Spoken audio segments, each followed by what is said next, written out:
អនុក្រឹត្យស្ដីពីការគ្រប់គ្រងសន្តិសុខសុវត្ថិភាពតាមទីតាំងរស់នៅប្រមូលផ្ដុំរាជរដ្ឋាភិបាលសម្រេចជំពូកទី1បទបញ្ញត្តិទូទៅមាត្រា1អនុក្រឹត្យនេះកំណត់អំពីការគ្រប់គ្រងសន្តិសុខសុវត្ថិភាពនៅតាមទីតាំងរស់នៅប្រមូលផ្ដុំដើម្បីធានាដល់សន្តិសុខសុវត្ថិភាពសង្គមនិងសណ្ដាប់ធ្នាប់សាធារណៈមាត្រា2អនុក្រឹត្យនេះមានវិសាលភាពអនុវត្តចំពោះប្រធានអង្គភិបឬម្ចាស់ទីតាំងរស់នៅប្រមូលផ្ដុំឬអ្នកគ្រប់គ្រងទីតាំងរស់នៅប្រមូលផ្ដុំនិងអ្នកស្នាក់នៅតាមទីតាំងរស់នៅប្រមូលផ្ដុំនៅក្នុងព្រះរាជាណាចក្រកម្ពុជាលើកលែងតែកន្លែងស្នាក់នៅប្រមូលផ្ដុំរបស់កងយុទ្ធពលខេមរភូមិន្ទនិងកងកម្លាំងនគរបាលជាតិមាត្រា3វាក្យសព្ទសំខាន់ៗដែលប្រើក្នុងអនុក្រឹត្យនេះត្រូវបានកំណត់និយមន័យដូចខាងក្រោមការត្រួតពិនិត្យរដ្ឋបាលសំដៅដល់ការធ្វើបច្ចុប្បន្នភាពបញ្ជីស្នាក់នៅផ្ទៀងផ្ទាត់មនុស្សនឹងបញ្ជីឬការចុះត្រួតពិនិត្យជាក់ស្ដែងតាមទីតាំងរស់នៅប្រមូលផ្ដុំការគ្រប់គ្រងសន្តិសុខសុវត្ថិភាពសំដៅដល់ការបង្ការទប់ស្កាត់និងបង្ក្រាបអំពើដែលបង្កឲ្យមានការប៉ះពាល់ដល់សន្តិសុខសុវត្ថិភាពសណ្ដាប់ធ្នាប់សាធារណៈនិងការត្រួតពិនិត្យប្រព័ន្ធការពារសន្តិសុខជាប្រចាំទីតាំងរស់នៅប្រមូលផ្ដុំសំដៅដល់ទីសំណាក់ប្រមូលផ្ដុំនិងឬលំនៅឋានប្រមូលផ្ដុំនៃគ្រឹះស្ថានឬសហគ្រាសសាធារណៈឬឯកជនឬមានបុរីខុនដូអាផាតមិនរីសតបឹងកាឡូអគារសហកម្មសិទ្ធិរោងចក្រសហគ្រាសកសិដ្ឋានតំបន់សេដ្ឋកិច្ចពិសេសតំបន់ដីសម្បត្តិសេដ្ឋកិច្ចផ្ទះសំណាក់សន្តាគារអន្តេវាសិកដ្ឋានវត្តអារាមវិហារសាសនានិងមណ្ឌលថែទាំកុមារកំព្រាប្រធានអង្គភិបសំដៅដល់បុគ្គលដែលត្រូវបានចាត់តាំងឲ្យដឹកនាំទទួលខុសត្រូវចំពោះទីតាំងរស់នៅប្រមូលផ្ដុំនៃស្ថាប័នឬអង្គភាពសាធារណៈរបស់រដ្ឋម្ចាស់ទីតាំងរស់នៅប្រមូលផ្ដុំសំដៅដល់កម្មសិទ្ធិករនៃទីតាំងរស់នៅប្រមូលផ្ដុំដែលជានីតិបុគ្គលឬរូបវន្តបុគ្គលអ្នកគ្រប់គ្រងទីតាំងរស់នៅប្រមូលផ្ដុំសំដៅដល់ក្រុមប្រឹក្សាភិបាល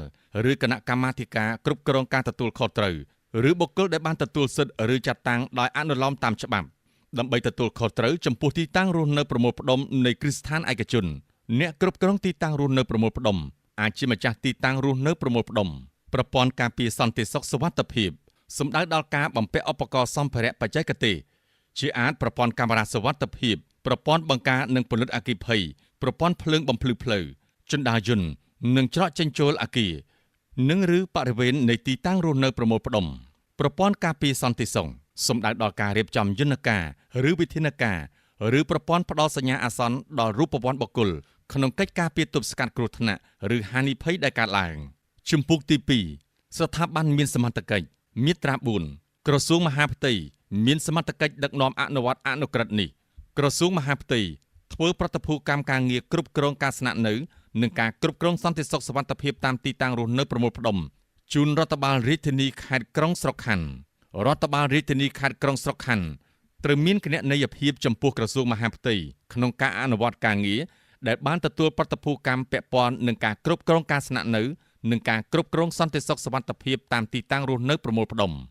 ជំពូកទី3វិធានការគ្រប់គ្រងសន្តិសុខសុវត្ថិភាពតាមទីតាំងរស់នៅប្រមូលផ្ដុំមាត្រា5អភិបាលនៃគណៈអភិបាលរាជធានីខេត្តក្រុងស្រុកខណ្ឌដែលមានតួនាទីជាប្រធានគណៈបញ្ជាការឯកភាពរដ្ឋបាលរាជធានីខេត្តក្រុងស្រុកខណ្ឌ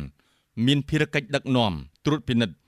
និងជំរុញការអនុវត្តការងារគ្រប់គ្រងការស្នាក់នៅតាមទីតាំងរស់នៅប្រមូលផ្ដុំ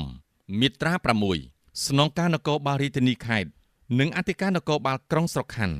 មានតួនាទីជាសេនាធិការជូនអភិបាលនៃគណៈអភិបាលរាជធានីខេត្តក្រុងស្រុកខណ្ឌលើការរៀបចំធ្វើផែនការនិងដឹកនាំគ្រប់គ្រងប៉ុស្តិ៍នគរបាលរដ្ឋបាលឃុំសង្កាត់ក្នុងការអនុវត្តផែនការការងារគ្រប់គ្រងការស្នាក់នៅតាមទីតាំងរស់នៅប្រមូលផ្ដុំក្នុងដែនសមត្ថកិច្ចរបស់ខ្លួនមាត្រា7អភិបាលនៃគណៈអភិបាលរាជធានីខេត្តក្រុងស្រុកខណ្ឌ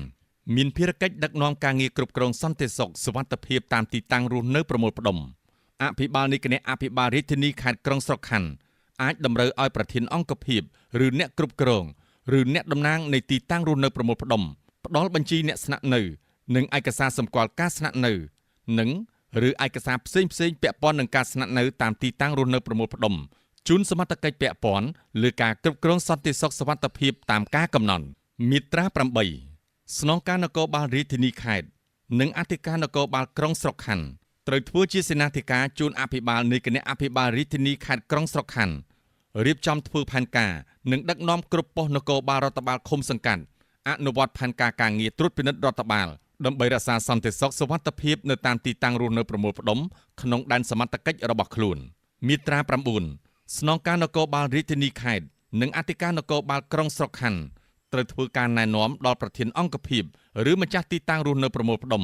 ឬអ្នកគ្រប់គ្រងទីតាំងរស់នៅប្រមូលផ្ដុំក្នុងការផ្ដល់របាយការណ៍អំពីចំនួនអ្នកស្នាក់នៅក្នុងទីតាំងរស់នៅប្រមូលផ្ដុំរបស់ខ្លួនឲ្យបានទៀងទាត់តាមពេលកំណត់ស្នងការនគរបាលរាជធានីខេត្តនិងអធិការនគរបាលក្រុងស្រុកខណ្ឌមានសមត្ថកិច្ចរៀបចំផែនការចុះត្រួតពិនិត្យគុណភាពប្រព័ន្ធការងារសន្តិសុខសុវត្ថិភាពនៃទីតាំងរស់នៅប្រមូលផ្ដុំដើម្បីធានាឲ្យបាននូវសន្តិសុខសុវត្ថិភាពរបស់ប្រជាពលរដ្ឋដែលស្នាក់នៅតាមទីតាំងនោះមាត្រា 10 ស្នងការនគរបាលរាជធានីខេត្តនិងអធិការនគរបាលក្រុងស្រុកខណ្ឌមានសិទ្ធិកំណត់ឲ្យគ្រឹះស្ថានឯកជននិងឬភ្នាក់ងារផ្ដល់សេវាសន្តិសុខឯកជនដែលទទួលខុសត្រូវក្នុងការផ្ដល់សេវាសន្តិសុខនៅក្នុងទីតាំងរស់នៅប្រមូលផ្ដុំត្រូវផ្ដល់កិច្ចសហការរាយការណ៍ពីមុខសញ្ញាសង្ស័យដែលអាចនឹងបង្កគ្រោះថ្នាក់និងឬមុខសញ្ញាដែលមានការចង្អុលបង្ហាញពីអាជ្ញាធរមានសមត្ថកិច្ចអាជ្ញាធរមានសមត្ថកិច្ចត្រូវសហការជាមួយសមត្ថកិច្ចជំនាញពាក់ព័ន្ធក្នុងការចុះត្រួតពិនិត្យគុណភាពប្រព័ន្ធការពារសន្តិសុខសុវត្ថិភាពនៅតាមទីតាំងរស់នៅប្រមូលផ្ដុំឲ្យបានទៀងទាត់តាមពេលកំណត់មាត្រា 11 ការរៀបចំប្រព័ន្ធការពារសន្តិសុខសុវត្ថិភាពនៃទីតាំងរស់នៅប្រមូលផ្ដុំត្រូវកំណត់ដោយប្រកាសរបស់រដ្ឋមន្ត្រីក្រសួងមហាផ្ទៃជំពូកទី 4 កាតព្វកិច្ចក្នុងការចូលរួមគ្រប់គ្រងសន្តិសុខសុវត្ថិភាពតាមទីតាំងរស់នៅប្រមូលផ្ដុំមាត្រា 12 ប្រធានអង្គភិបឬម្ចាស់ទីតាំងរស់នៅប្រមូលផ្ដុំឬអ្នកគ្រប់គ្រងទីតាំងរស់នៅប្រមូលផ្ដុំមានកាតព្វកិច្ចដូចខាងក្រោម 1. កត់ត្រាអ្នកស្នាក់នៅទាំងអស់ចូលក្នុងបញ្ជីតាមទម្រង់ជាក្រដាសនិងឬទម្រង់ជាអេឡិចត្រូនិកដែលកំណត់ដោយអាជ្ញាធរមានសមត្ថកិច្ចបញ្ជីឈ្មោះអ្នកស្នាក់នៅអាចកត់ត្រាដោយដៃនិងឬដោយប្រព័ន្ធបច្ចេកវិទ្យាគមនាគមន៍និងព័ត៌មាននិងផ្ដល់បញ្ជីឈ្មោះអ្នកស្នាក់នៅទៅអាជ្ញាធរមានសមត្ថកិច្ចតាមការកំណត់ 2. រាយការណ៍អំពីការប្រែប្រួលអ្នកស្នាក់នៅក្នុងទីតាំងរបស់ខ្លួនគ្រប់គ្រងដល់មន្ត្រីប៉ុស្តិ៍នគរបាលរដ្ឋបាលឃុំសង្កាត់ 3. សហការនឹងបង្កលក្ខណៈងាយស្រួលក្នុងការអនុវត្តភារកិច្ចចុះត្រួតពិនិត្យរដ្ឋបាលរបស់អាជ្ញាធរមានសមត្ថកិច្ចតាមការកំណត់មាត្រា 13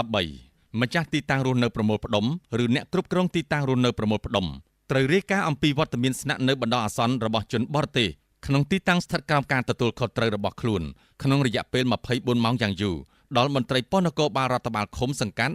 ឬមន្ត្រីនគរបាលមានសមត្ថកិច្ចមាត្រា 14 ម្ចាស់ទីតាំងរស់នៅប្រមូលផ្ដុំឬអ្នកគ្រប់គ្រងទីតាំងរស់នៅប្រមូលផ្ដុំមុននឹងអនុញ្ញាតឲ្យជនបរទេសស្នាក់នៅក្នុងទីតាំងស្ថិតក្រោមការទទួលខុសត្រូវរបស់ខ្លួនត្រូវឲ្យជនបរទេសផ្ដល់ឯកសារបញ្ជាក់អំពីសិទ្ធិស្នាក់នៅស្របច្បាប់ក្នុងព្រះរាជាណាចក្រកម្ពុជា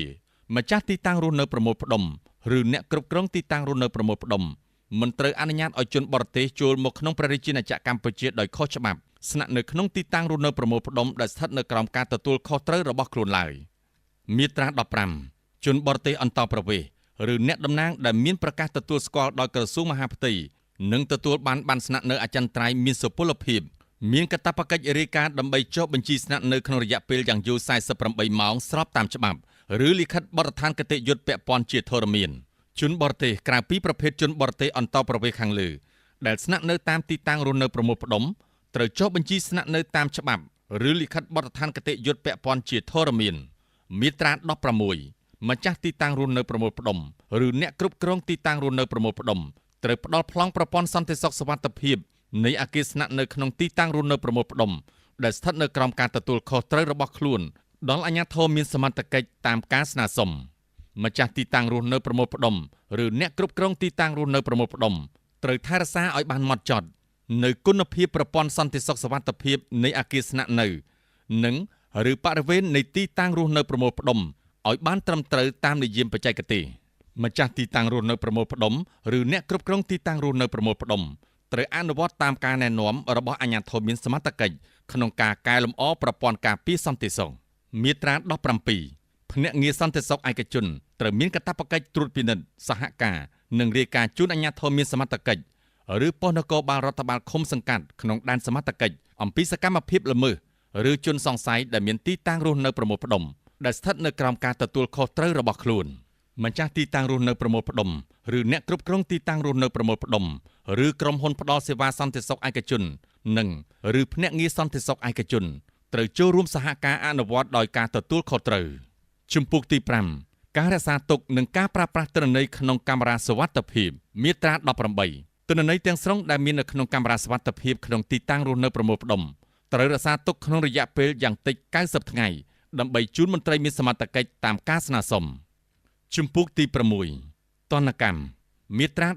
19ម្ចាស់ទីតាំងរស់នៅប្រមូលផ្ដុំឬអ្នកគ្រប់គ្រងទីតាំងរស់នៅប្រមូលផ្ដុំដែលធ្វើប្រហែសខកខានមិនបានបំពេញកាតព្វកិច្ចដូចមានចែងក្នុងមាត្រា16នៃអនុក្រឹត្យនេះត្រូវផាកពិន័យជាប្រាក់ចំនួន4សែនរៀលដោយមិនទាន់គិតដល់ភ័សនកម្មដែលកើតឡើងពីការធ្វើប្រហែសនេះឡើយមាត្រា20ម្ចាស់ទីតាំងរស់នៅប្រមូលផ្ដុំឬអ្នកគ្រប់គ្រងទីតាំងរស់នៅប្រមូលផ្ដុំដែលមានចេតនាលាក់បាំងនិងអនុញ្ញាតឲ្យជនបរទេសដែលចូលមកព្រះរាជាណាចក្រកម្ពុជាដោយខុសច្បាប់ស្នាក់នៅក្នុងទីតាំងនៅក្រោមការទទួលខុសត្រូវរបស់ខ្លួនត្រូវផាកពិន័យជាប្រាក់ចំនួន4លានរៀលសម្រាប់ជនបរទេសម្នាក់ដោយមិនទាន់គិតដល់ទោសទណ្ឌដែលបានកំណត់ក្នុងច្បាប់ជាធរមានឡើយមាត្រា21អាជ្ញាធរមានសមត្ថកិច្ចដែលមិនបានបំពេញតួនាទីរបស់ខ្លួនដោយភាពស្មោះត្រង់មានចេតនាលាក់បាំងជនបរទេសដែលចូលមកក្នុងព្រះរាជាណាចក្រកម្ពុជាដោយខុសច្បាប់ឲ្យស្នាក់នៅក្នុងទីតាំងរស់នៅប្រមូលផ្ដុំណាមួយក្នុងដែនសមត្ថកិច្ចរបស់ខ្លួនត្រូវទទួលរងទណ្ឌកម្មវិន័យបណ្តេញចេញពីក្របខ័ណ្ឌការងារដោយមិនទាន់គិតដល់ទោសព្រហ្មទណ្ឌដែលបានកំណត់ក្នុងច្បាប់ជាធរមានឡើយមាត្រា22បែបបទនិងនីតិវិធីនៃការផាកពិន័យត្រូវកំណត់ដោយប្រកាសអន្តរក្រសួងរបស់រដ្ឋមន្ត្រីក្រសួងមហាផ្ទៃនិងរដ្ឋមន្ត្រីក្រសួងសេដ្ឋកិច្ចនិងហិរញ្ញវត្ថុជំពូកទី7អវសានបញ្ញត្តិមាត្រា23បទបញ្ញត្តិទាំងឡាយណាដែលផ្ទុយនឹងអនុក្រឹត្យនេះត្រូវទុកជានិរាករមាត្រា24រដ្ឋមន្ត្រីទទួលបន្ទុកទីស្តីការគណៈរដ្ឋមន្ត្រី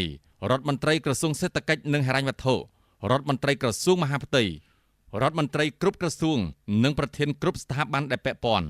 ត្រូវទទួលបន្ទុកអនុវត្តអនុក្រឹត្យនេះតាមភារកិច្ចរៀងៗខ្លួនចាប់ពីថ្ងៃចុះហត្ថលេខាតទៅថ្ងៃច័ន្ទ2រោចខែបោះឆ្នាំម្សាញ់សប្តាហ៍ស័កពុទ្ធសករាជ2569ធ្វើនៅរាជធានីភ្នំពេញថ្ងៃទី5ខែមករាឆ្នាំ2026នាយករដ្ឋមន្ត្រីហត្ថលេខានឹងត្រាសម្ដេចមហាបវរធិបតីហ៊ុនម៉ាណែត